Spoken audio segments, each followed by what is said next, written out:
வணக்கம். இந்த மீன் குழம்பு செய்கிறதுக்கு ஃபர்ஸ்ட் ஒரு கடாயில் நீங்கள் ஆயில் ஊற்றிக்கணும். ஆயில் ஊற்றுனதுக்கப்புறமா இதில் நம்ம தாளிக்க போகிறோம். கொஞ்சம் கோகனட் ஆயில் அது கூட ஊற்றிட்டு இன்னும் ஓரளவுக்கு நல்லா சூடானதுக்கப்புறம் 2 ஸ்பூன் சீரகம் ஆட் பண்ணுறேன். சீரகம் நல்லா பொரிஞ்சதுக்கப்புறமா 1 ஸ்பூன் மிளகு, ஒரு கை அளவுக்கு பூண்டு. ஸோ இந்த பூண்டு, மிளகு, சீரகம்லாம் தான் அந்த குழம்புக்கு ஒரு நல்ல ஃப்ளேவர் வந்து கொடுக்க போகுது, டேஸ்ட்டும் கொடுக்கும். அது கூட ஒரு 10லேருந்து 12 காய்ந்த மிளகாய், சிவப்பு மிளகாய் அல்லது வரமிளகாய், ஏதோ ஒரு பேர் சொல்லுவாங்க, ஒவ்வொருத்தங்க சொல்ல போடணும். உங்களோட காரத்துக்கு ஏற்ற மாதிரி கூடலாம் இல்லை குறைக்கலாம். ஸோ இதெல்லாம் போட்டு நல்லா வந்து வதக்கணும். நல்லா வதங்கினதுக்கப்புறமா பெரிய வெங்காயம் ஒரு 4 பெரிய வெங்காயம் நறுக்கி வச்சுருக்கேன், அதையும் போடுறேன். ஆக்சுவலாக மீன் குழம்புக்கு சின்ன வெங்காயம் போட்டால் தான் டேஸ்ட், அது வந்து அல்டிமேட் ஃபீலிங். பட் இதுவும் நல்லாயிருக்கும். நம்ம டைம் இல்லை அதெல்லாம் உரிக்கிறதுக்கு அப்படின்னா இதில் பண்ணலாம். இது வந்து வேறு விதமான ஸ்டைல். ஸோ மீன் குழம்புலேயே பல விதமான ஸ்டைல்ஸ் இருக்குது. இன்றைக்கி நான் காமிச்சிருக்கிறது வேறு ஸ்டைல். பட் டேஸ்ட் வைஸ் பார்த்திங்கன்னா நல்லா இருக்காதோ அப்படின்லாம் நீங்கள் நினைக்க வேண்டாம். செம்ம டேஸ்ட்டாக இருக்கும், அருமையாக இருக்கும். ஓகே, இப்போ இதில் வந்து மஞ்சத்தூள் தேவையான அளவுக்கு போட்டுட்டு, மிளகாய்த்தூள் ஆல்ரெடி மிளகு இருக்குது, பட் இன்னும் கொஞ்சம் மிளகாய்த்தூள் ஒரு 2 ஸ்பூன் போட்டுக்கலாம் நம்ம காரத்துக்கு ஏற்ற மாதிரி. மல்லித்தூள் ஒரு 3 ஸ்பூன் மல்லித்தூள். இதெல்லாம் போட்டு நல்லா வதக்கணும். ஸோ வதக்கிறதால தான் நல்லா டேஸ்ட். நல்லா வந்து மசாலாலாம் அந்த எண்ணெயில் வந்து வதங்கணும். அப்போ தான் அந்த குழம்போட டேஸ்ட் வந்து ரொம்ப நல்லாயிருக்கும். ஸோ நல்லா வதக்கணும்.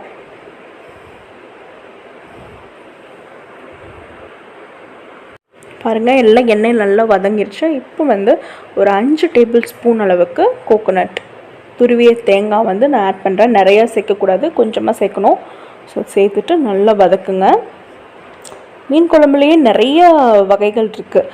அதாவது தேங்காய் ஆட் பண்ணி ஆட் பண்ணாமல் நிறையா நம்ம வந்து சொல்லலாம். பட் இது வந்து இன்னொரு விதமான ஸ்டைல். கண்டிப்பாக சூப்பரான ஒரு மீன் குழம்பு தான் இது. ஸோ ஓகே, இது நல்லா வதங்கிருச்சு. இதை வந்து நம்ம அரைச்சி வச்சுக்கணும். ஒரு நல்ல பேஸ்ட்டாக வந்து மிக்ஸி ஜாரில் போட்டு அரைச்சி வச்சுக்கணும். இப்போ நம்ம குழம்பு தாளிக்கிறதுக்கு தேவையான அளவுக்கு நல்லெண்ணெய் வந்து மீன் குழம்புக்கு ஊற்றுனீங்கன்னா அதோட டேஸ்ட்டே வேறு. ஸோ கண்டிப்பாக நல்லெண்ணெயில் பண்ணணும். நல்லெண்ணெய் நல்லா காய்ச்சதுக்கப்புறமா அதில் சிறிதளவு கடுகு நல்லா பொரியட்டும். பொரிஞ்சதுக்கப்புறம் வெந்தயம் கடுகும் நல்லா பொரிஞ்சிருச்சு. அது ஒரு நல்ல ஃப்ளேவர் கொடுக்கும். இப்போ கருவேப்பிலை ஒரு கை அளவுக்கு கருவேப்பிலை போடுங்க. அது 3மே நல்லா வந்து பொரிஞ்சிருச்சு. இன்னும் கொஞ்சம் பூண்டு ஒரு 7-8 பல் எடுத்து தனியாக வச்சுருக்கணும். ஸோ அதை வந்து இதில் ஆட் பண்ணலாம். இதெல்லாமே ஒரு தனி ஃப்ளேவர் கொடுக்கறதுக்கு தான். இது நல்லா இந்த எண்ணெயில் வதங்கினதுக்கப்புறமா கொஞ்சமாக ஆனியன், நீங்கள் அரைக்கிறதுக்கு முன்னாடி ஒரு அரை வெங்காயத்தை வந்து இப்படி நறுக்கி வச்சுட்டு அதை நீங்கள் போடலாம். போட்டுட்டு நல்லா வதக்கணும். அந்த எண்ணெயில் வந்து பொரியணும் அந்த பூண்டும் அந்த வெங்காயமும்.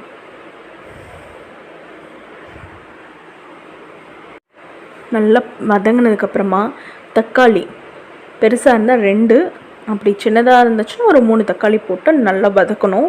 அந்த தக்காளியும் அந்த எண்ணெய்க்குள்ளே நல்லா வதங்கி இந்த மாதிரி ஆயிடணும். பாருங்கள், நான் வதக்கினதுக்கப்புறமா நல்லா அந்த எண்ணெயில் வதங்கிடுச்சு. இப்போது புளியை வந்து நல்லா கரைச்சி வச்சுருக்கேன்னு அது வந்து அதில் ஆட் பண்ணுறேன்.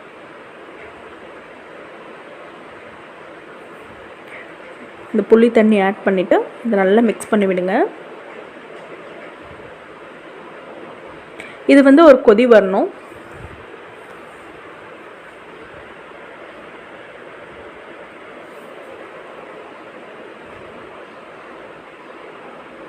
பார்த்திங்கன்னா இப்போது நல்ல கொதி வந்துடுச்சு அந்த புளி தண்ணி. இந்த ஸ்டேஜில் வந்து நம்ம அரைச்சி வச்சுருக்கோம்ல அந்த பேஸ்ட்டை வந்து ஆட் பண்ணணும். அரைச்ச பேஸ்ட்டை வந்து ஆட் பண்ணியாச்சு. இதை வந்து நல்லா மிக்ஸ் பண்ணி விட்டுறணும். ஒரு கரண்டியில் நல்லா மிக்ஸ் பண்ணி விடுங்க. இந்த மசாலாலாம் நல்லா இப்படி ஸ்மூத்தான ஒரு பேஸ்ட்டாக நீங்கள் அரைக்கணும். ஓகே, இது வந்து நல்லா கொதிக்கணும். கொதிக்க விட்டுடலாம் நம்ம. ஒரு 5 to 10 மினிட்ஸ் கொதிக்க விட்டுடலாம். 10 மினிட்ஸ் கழித்து ஓப்பன் பண்ணி பார்த்தா நல்லா குழம்பெல்லாம் பச்சை வாசம் போக நல்லா கொதிச்சிருச்சு. எண்ணெயெல்லாம் கூட அப்படியே வெளியில் செப்ரேட் ஆகி வருது. இந்த மாதிரி குழம்புலேருந்து எண்ணெயெல்லாம் பிரிஞ்சு ஒரு நல்ல ஒரு கொதிக்கும். இந்த ஸ்டேஜில் நம்ம வந்து மீன் ஆட் பண்ணலாம். மீனை ஃபுல்லாக அப்படியே போடுங்க. பார்க்குறதுக்கே எவ்வளோ அழகாக இருக்குது. அந்த ஃபிஷ் போடும்போது அந்த ஆயிலில் அனுபவித்து இதெல்லாம் வந்து பண்ணால் தெரியும் அதோடய ஃபீலிங் என்னென்னு. ஸோ இந்த மீனெல்லாம் வந்து குழம்புல போட்டு ரொம்ப போட்டு கிண்டக்கூடாது, உடஞ்சிரும். லைட்டாக ஒரு கிளறி ஒரு கிண்டி சிம்மில் வச்சிடணும். மீன் வந்து ஈஸியாக வெந்துடும். ஸோ அதனால் இப்போ வந்து குழம்புக்கு தேவையான அளவுக்கு உப்பு போட்டுட்டு லைட்டாக ஒரு கலக்கி இதை வந்து நம்ம மூடி வச்சிடலாம். சிம்மில் வச்சுட்டு மூடி வச்சிடலாம். பிகாஸ் மீன் ஈஸியாக வெந்துடும். அதனால்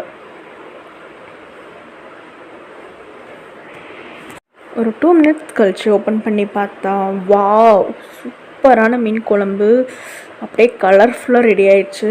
பார்த்தாவே சாப்பிட்ணுன்னு தோணுது. பட் சாப்பிட்றதுக்கு முன்னாடி கொஞ்சம் கருவேப்பிலை கார்னிஷ் பண்ணிவிட்டு நீங்கள் சாப்பிட்லாம். அருமையான மீன் குழம்பு ரெடி.